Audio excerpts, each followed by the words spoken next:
Hello and welcome to another Royally Rich Lifestyle Show with me, Ian Pelham Turner. And with me, Helena Chard. Let's roll the titles and let's get on with the show.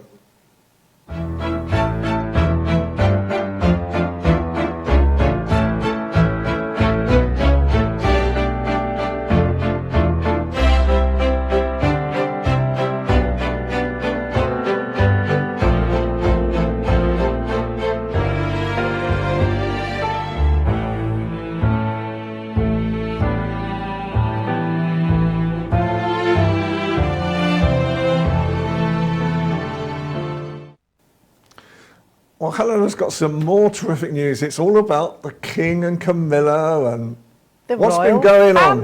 What's been going on? Oh, goodness. Well, actually, this time of year, I do love this time of year because it's all about pomp and pageantry and pretty dresses and, wonderful attire for garden parties and flower shows and all these amazing things that I absolutely love. So I'm just going to mention a few snippets from, the last few days, I think. I know we've got to keep it short, as Lord TT keeps telling me, but there we are. So we'll start with the King and Queen. We saw them at the High Commission of Canada, and that was to mark the 100th anniversary of Canada House in London. And again, we saw them coming out of their car looking absolutely beautiful. Camilla was in the most beautiful flowery pink dress, I have to say, and King Charles with his famous jazzy ties. He had these wonderful little zebras on his ties, which are absolutely beautiful. They were greeted by the Canadian Mounted Police and the High Commissioner Ralph Goodall and Deputy High Commissioner Robert Fry. And this is obviously just before their two-day appearance in Canada. But it's amazing to think that it's 100 years that 100 years ago, George V opened Canada House, and King Charles was given this key made of bronze, silver and nickel, and that's actually the key to Canada House. So all good fun and games. And moving on to something that I absolutely love beyond belief. So David Beckham was enjoying a chat with King Charles at one of my favourite events, and this was at the RHS Chelsea Flower Show, which is on at the moment and well worth a visit. Now, there's something like 400 exhibits there. It was established originally in 1913, which I can't believe, and the royal family, well, the King and Queen were greeted by the president of the Royal Horticultural Society, Keith Weed, which always makes me laugh. I can't believe he's called Keith Weed. And they just wandered around, and the whole lovely premise of it is it's just horticulture at its best. It's really pretty excellent. David Beckham was there, and you've always got to be very careful of lip readers, as we know at all these royal events, and people were sort of listening in at their little conversation, and David was thanking them for his lovely 50th birthday present. He was there representing horticulture on the Highgrove stand, and the King had the King's Rose in his button, and that's there, which is raising money for his King's Foundation. So there's lots of bits and pieces going on, but I think the great gardens are amazing. So I'm just going to mention a few. So there's the garden for dogs, and there's a little pathway where lots of names of dogs were etched in there. So we had the Queen's adopted Jack Russells, that's Bluebell, and also her new puppy Molly. I think one of them passed and her name's on there as well, Beth. And then there's the King's dog called Snuff, and other dogs there. So it really it sort of reflects the special place that dogs hold in our hearts, especially in the nation's gardens. So that's great. And also there was the Chelsea Pensioners Gardens, were absolutely wonderful, because obviously it's actually held within the grounds of the Chelsea Pensioners, and also the Wildlife Trust British Rainforest Garden, which leads me to Ian, because you had you grew plants, didn't you, that were sort of palmy and luscious at one point in your life? Absolutely. Many years ago now, when I had money, can everybody note I don't have money anymore, but when I had money, I used to have this opulent house in a place called Virginia Water, which is quite a well-known area of London, where we created a tropical garden. And because we were quite affluent at the time when I was married, we bought palm trees, and then they realized they couldn't get the palm trees around the side of the house.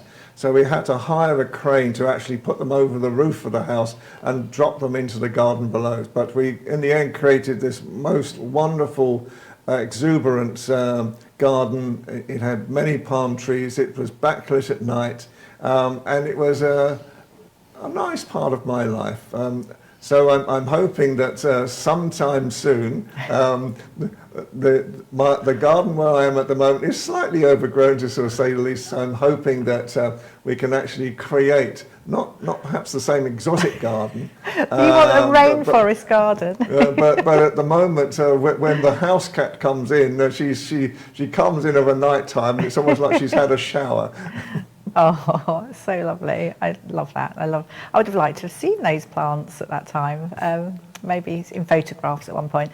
But also, just to say, if people don't actually get to the this event, there is actually Flowers in Bloom, which is something that's actually along Chelsea, so it's very close to the garden show.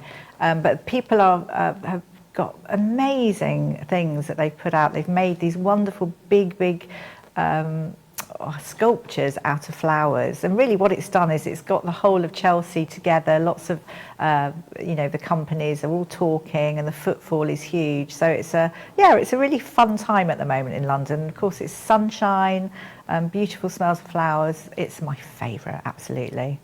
And moving on, it was so lovely to see Prince William and Catherine at a surprise garden party.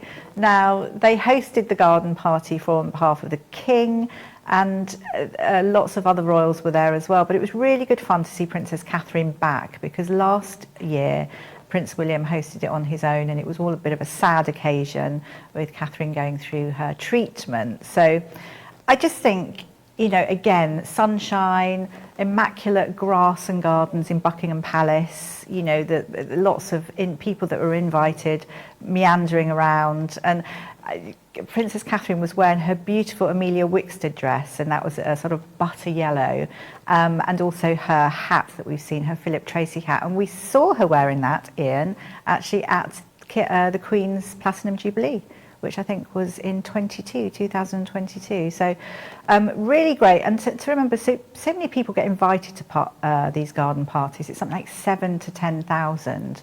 And it's to reward their contributions to society and community. And a few of the guests, Zara Phillips was there, and a few of, I think, Fergie's daughters. Which one was wearing the polka dots? Can't think now, but anyway, Eugenie looking absolutely beautiful. And some of the people there, Tony Hudgell, who missed it last year, he's the 9-year-old paraplegic, double amputee, who he missed it last year and then had a little private gathering with Queen Camilla, and he has received his BEM for the prevention of child abuse. So he's a really courageous young man. Liz Hatton's mum there as well. Liz, formed a very good friendship with Princess Catherine. And the family, the good thing about it is remembering the people that go to the garden parties have such lovely memories of meeting the royals, which I find amazing. It's all really good. So just a few things. 27,000 cups of tea, 20,000 sandwiches, 20,000 slices of cakes, 10,000 guests consumed, yeomen of the guards dressed in their red and gold, and the band playing background music. So all fabulous, really good. Honour for Wills and Kate as well. Wills and Kate is not really what we should say, but it's always good for the online. So they made the 100 list, the Time 100 list. And this was to do with the most influential philanthropists. So they have been named in the Innovators category, held by the US publication for modernising royal philanthropy. So we'll leave it there on that. But just as well, a quick bit about Princess Catherine is that she's inspired a leading UK business to change its paternity leave policy, which is pretty good. And this is to do with her early years project. So she's inspiring lots and lots of businesses now to help with the early years project, which supports parents and young children. And we will just move on quickly, which is the last thing, which is King Charles, Queen Camilla will be heading to Canada on Monday. It's a really short, impactful visit. State opening of Parliament, state opening of Canada's Parliament, so it is pretty special, and delivering a speech setting out government's legislative agenda. It's the same as here, but obviously you haven't got the pomp and regalia that we find here in Britain. It's Charles making his first visit to the country as king and head of state, and it's going to be a wonderful thing. And we're going to end on something very quick, which is it's the World Day for Cultural Diversity. So obviously they are going to be there celebrating Canada's cultural heritage and diversity for community event. And we all know that obviously everyone should work towards bridging the gap between different cultures. Excellent, excellent. Okay, so now we're just going to take a short break, and then we've got this most amazing guest coming on afterwards. Stay tuned.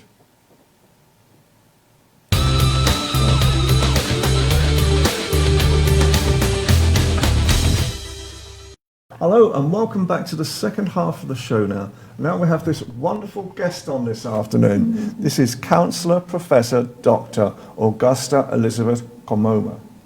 Coroma. Welcome.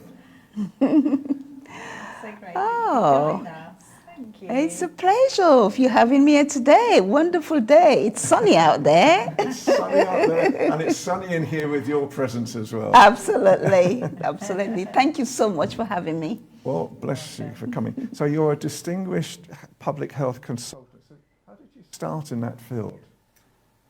Well, I was actually working for Midway Council a few years back for people with learning disability. By that time, I did my health studies, in Canterbury Christchurch University. I was made redundant in Midway Council, and I decided to do public health. So I enrolled in Anglia Ruskin University, and I did my BSc in public health. After that, I actually went to Cambridge, the Anglia Ruskin University there, and I did my master's in public health. So that's how it started. Goodness. Wonderful. So you're an award-winning health professional as well. Yes, certainly, yes. Fabulous. So you're going to say something here? No, I was just going to say, so with all of this that's going on at the moment, what are your aims? What do you really want to achieve with all the work that you're doing yourself right now? My hands are full at the moment because I'm a very talented human being, I would say, right across for being an entrepreneur, an author, skilled in laser, in ophthalmology as well. So, and in public health, in so many areas, but in as much, and I'm also a counselor and I do community work as well. Nice. So in all of this, in achieving this, really, in my aims, really, if I can, like, for example, with sickle cell disease, going across Africa or here, it'd be really good to have an hospital, mainly for people with sickle cell disease. That's one of my goals, if I can achieve that, really. And in terms of, authorship, I'm not going to stop, it's going to be ongoing. So it just depends what pops up or what's really like. Sometimes I'm a person, I'm just a lady that sometimes do a lot of reflections. And when I'm on my quiet moments or when I'm on holiday, that's the time I get all this little gist in what whatever books that I'll write next, really. Great. Yeah. So, so you're an influential educator. Right, yes. And obviously an expert in sickle cell. Right. That I know a bit about. I mean, are you able to share a bit about sickle cell disease for our viewers who don't know too much about it? Okay, sickle cell disease is an inherited disease that you acquire from your parents.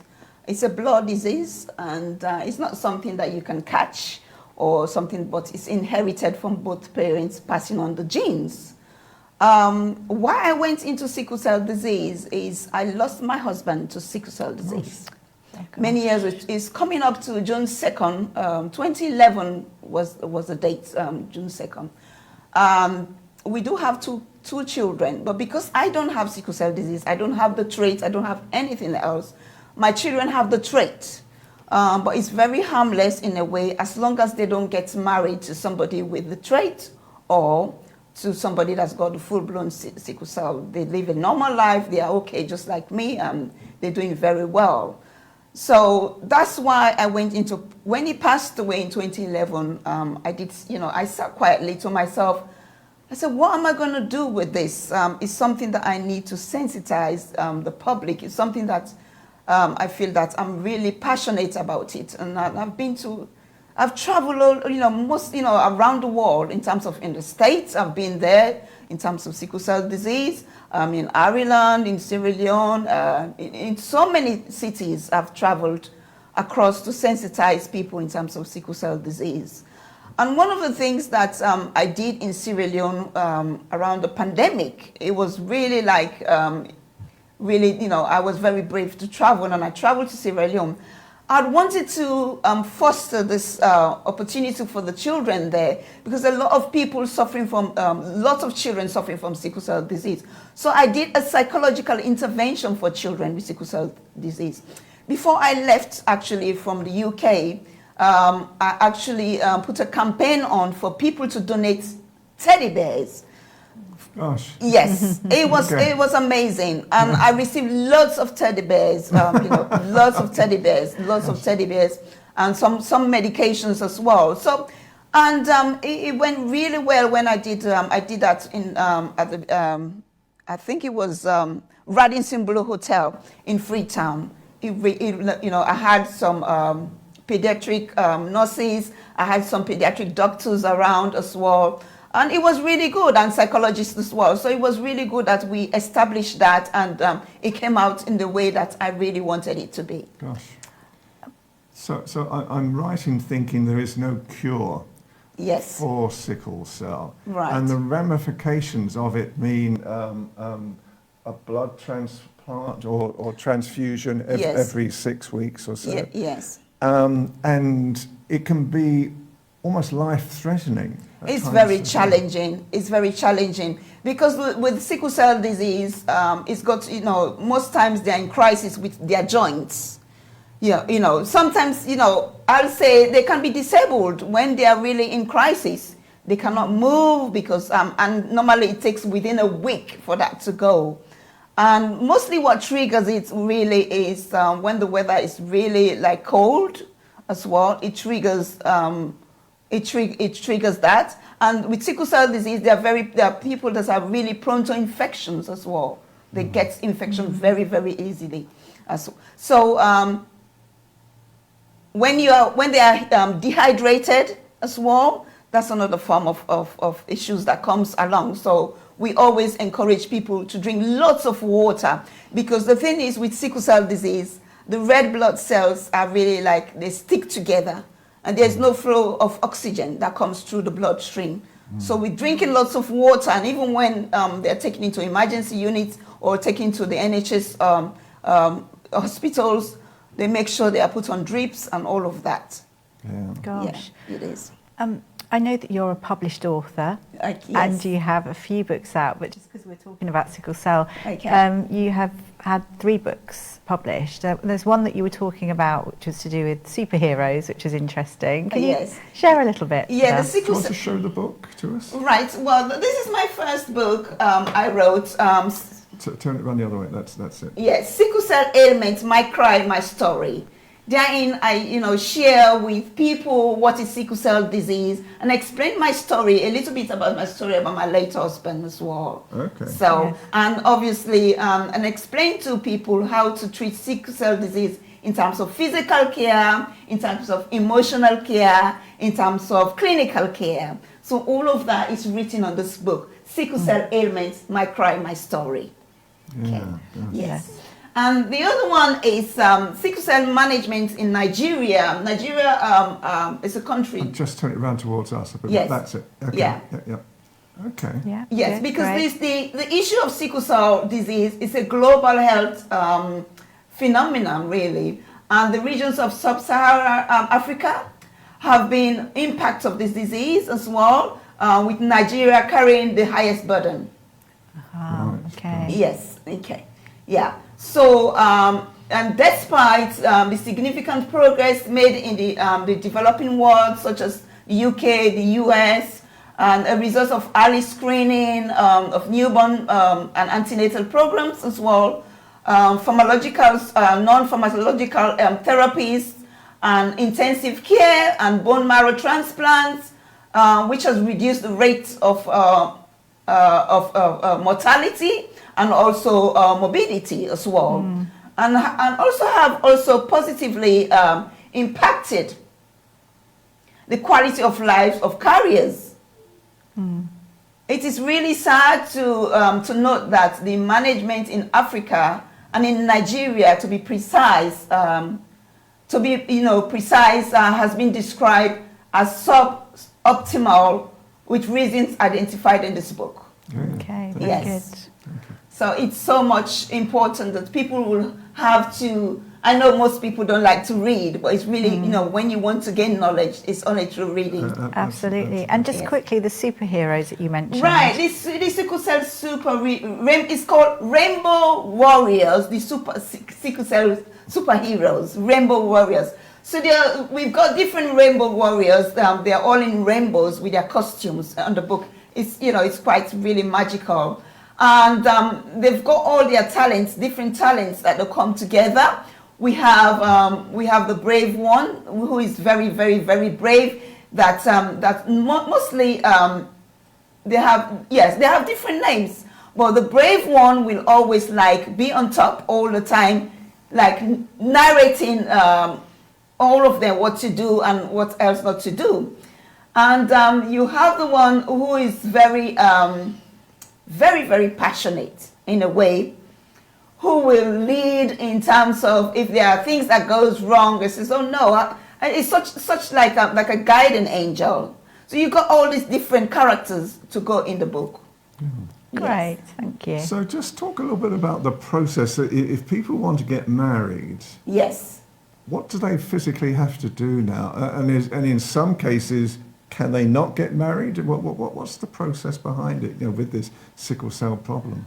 Well, in terms of getting married, what you have to look for, if you've met somebody, and obviously somebody from either the Afro-Caribbean or whoever else, that's from that, because obviously it comes from that root. You need to check whether they have sickle cell traits or they have sickle cell disease. That's the first thing you need to ask. Do you have sickle cell, or you from a family background of sickle cell disease? I mean, if they have the trait and you don't have the sickle cell disease, then you can still go out with them, really, because you're not passing it on, really. Okay. But for example, if I have the sickle cell trait and you have the sickle cell trait, and we come together to have children, it's 1 in 4 chances we're going to have children with sickle cell disease. Gosh, really high. Yes. Yeah. Amazing. So that's a no-go zone area, really. Yeah, It is. absolutely. Yeah. Thank you so much. And also, you're an expert in laser surgery, which is also something amazing, I feel. Share a little bit. Yes. Well, it's not only laser. It's up, in IOL surgery, cataract. We do work with the NHS, the ACs, cataract and laser. I actually did my laser practice in Newcastle, which I'm so thankful of doing it and all of that. And most times when I go out with my friends, it's, "Oh, you don't have nails on." I say, "No, because I say, I have to take care of people's eyes." I have to take care of people's eyes, so I need to keep my nails really short, and I don't wear these fancy nails most of the time because I've got to do eye drops and stuff like that most of the time. And doing laser surgery, because I work one-to-one with laser surgery, I work one-to-one with the surgeon. Yeah. So obviously I have to make sure that my hands are clean and my nails are really short. Yeah. Yes, it's really interesting when you, because we have a different departments, you know, in terms of either laser or IOL or ACEs. You can work in admissions wherein you can actually start the journey with the patient in terms of asking their medical backgrounds and all of that, and you start with the eye drops as well. Do the eye drops, take that in surgery, where you hand over to them about the patient, you write on the board and exactly what's happening with the patient and all of that. The lenses, you show them if it's the right lenses and everything, because we have to double check. We double check with the patient. Is it a multifocal? Is it a monofocal lenses that you want to have? So we always check that is the right before the surgery is complete. So mostly the surgery, like it takes within 10 minutes. For the cataract, it depends on the surgeon, really. Yeah. Yes. Is that here or is that abroad? It's here. Here in the Great. UK. Yes, here in the UK. Strangely enough, there's actually one just up the road from here, on the road where we are in Colin Deep Lane. There's actually an eye corrective surgery as well. Right. Okay. And I was asked one time, did I want to watch an operation? Did you watch it? And I watched this operation of where someone who had got what we call a lazy eye, you know, was having the eye corrected. Okay, and the surgeon said to me, because he had to open up the eye to be able to do this, and the surgeon said, he said, if you're going to faint, he said, can you faint away from me? I didn't faint, by the way. You didn't faint, did you? Were you watching it on the big screen? Because normally there's a big screen there where you can see how the cataracts are going, they're cleaning the cataract. Some cataracts are really dense. Yeah. Yes, really, really hard. And sometimes, people from Africa, they come to do their cataract. It's really dark. So the surgeon takes a longer time to clean that cataract out. Absolutely. It is, and get a new lens there. You're a therapeutic coach as well, and you've brought this new book of yours. So please hold up your new book. The Unsung Art of Friendship, Nurturing, Keeping Bonds Stronger and Vibrant. Very good. Talk to us about it. This book is actually a labor of love book. I wrote this book with my sister, Honorable Dr. Khadija Grace Aheni Kamara. She lives in Sierra Leone. She's the Deputy Minister of Culture and Tourism in Sierra Leone. Okay. So I went to Sierra Leone last year, November. She had an event that she did for women empowerment. It's called She Arose. So I read the book on my way back, and I said to her, we need to write a book. And within this short period, we wrote this book. Gosh. She said, she actually mentioned it. Why don't we write a book? She actually mentioned that. Why don't we write? So how are we? So I started brainstorming. What is this? What's going to happen with this book? What is it about? Obviously, it's about friendship, because I wrote. There was a time I wrote a post on Facebook where I was talking about friendship, and mostly I keep writing about friendship on Facebook. And I wanted to know, because I was trying to get a phase of how people think and how they can actually relate to my post, so that I can actually sit down and do this book in terms of all the chapters and all of that. And most people have problems in terms of friendship. So we sat down we were on the phone, because most of the time we live miles away, but we are always on the phone. Thank God to technology. Yes, and video calls and all of that. And we came up with the Unsung Art of Friendship, Nurturing, because most times people find themselves, there's a lot of mental health issues that goes on around people. And people don't talk about things, and people don't have good friends that they can relate to. that begs the question, what Yes. makes a good friend? What are you saying in the book that makes a good friendship? What makes a good friendship is about being there for the person, whatever it is. It's about being there. It's about a listening ear. Yeah. It's about being present when the person needs you most. There are times we make lots of excuses, in terms of our friendship, but being present is the most that we can take about being present for that person. Yeah.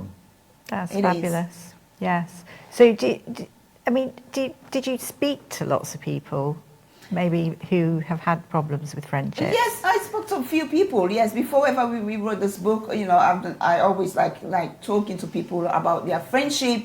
Some of them have had bad experiences on friendship. Some people have had good experiences on friendship as well, and how they relate. Some people have had friendship over 10 years, over 15 years, since childhood, and they still keep these friends. And I said, what's your secret? What else, what are you doing to keep these friends? He says it's about being it's about being there, being a listening ear, being present, nurturing the friendship. Yeah. That's what I gathered the word they mentioned, nurturing the friendship. It's about give and take. So do you find with your knowledge in this field that Right. as people get older, their friendships are fewer, in the sense they tend to lose friendships? Yes, people get older, they tend to. It depends really in a way, because we all have different lifestyle. People, tend to, because of the busy lifestyle, they lose friendships, and sometimes because of your success or because of your progress in life, you lose friendship.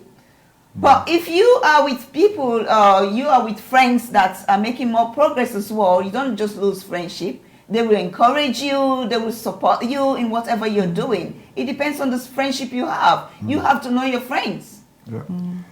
I have this theory as well, is that, in my lifetime I went through troubled times. Right. And women actually helped me come out of those troubled times as well.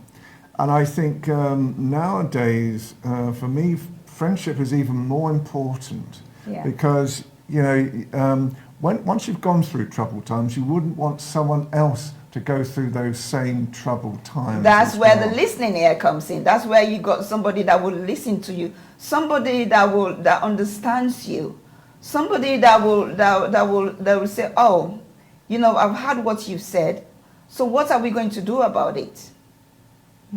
Very good. Find a strategy, find a way. So okay, let's do, for example, let's just sit down and do a brainstorming on this. What's the solution to this problem? Yeah, That's what it is. absolutely. And somebody that is there for you. For example, grief is another thing. Yes. And when you're grieving, you're not by yourself. But if you have a friend, who is intact and obviously will know how you deal with things, will be present for you and says, you know what, I know you're not in the position of doing this. Can I offer to do that? And that's what Dr. Khadija did when I lost my mom. Yeah. Oh, gosh. great. I lost my mom in December. So, and she was I was like crying. She was on the phone here because I was at the hospital in Pembroke. And she had me crying. And she was just like consoling me, in terms of that. And she says, what do you want me to do? I will do something, and she offered, you know what I'm going to do? I know this is you. Please let me do this because I want to be there for you. Even though I'm miles away from you, but I want to do this for you.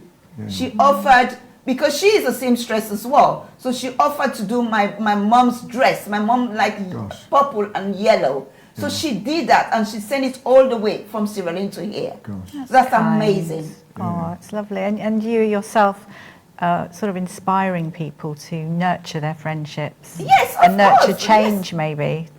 Yeah. Absolutely. She's getting married in Sierra Leone, so I'm going for the wedding. Okay. I'm the maid of honor. Very good. So that's the type of friendship we have, very close network, and And even with her children, she has twins, and we actually dedicate our books, this book, to the girls that we have. She has 3 girls. I have 2 girls. Gosh. Amazing. Yes, amazing. Did you show that your book? It's a Just lovely turn it round size. towards us a little bit It's more. really chunky, it's isn't chunky, it? yes. Makes you want to beautiful. read it. Yes. Yes, absolutely. It's very, very attractive. Excellent. It is. Excellent. It is. So we've come to the end, unfortunately, of the interview. So how can people get in contact with you? Right. In terms of getting in contact with me, you can email me, augusta.koroma.ak@gmail.com. I'm on Facebook as Councillor A.E. Koroma as well. You can get in touch with me there. Okay. And also my Facebook page, Dr. Elizabeth Mollifier. That's actually Mollifier is my brand name. Actually, that I've actually produced perfumes and things like that. Okay, Yes, excellent. it is. And how can people get hold of the book? The book is on Amazon. Okay. The Unsung Art of Friendship Nurturing, Keeping Bonds Stronger and Vibrant. Terrific. It's on Amazon, so you won't miss it. Thank you so much. Augustus, thank you so much for coming in this afternoon. You've been a great guest. We're very proud to have you as well, and thank you so much for your time. So we're now having to close down the show as well. Thank you for having me here. Not a problem at all. Welcome.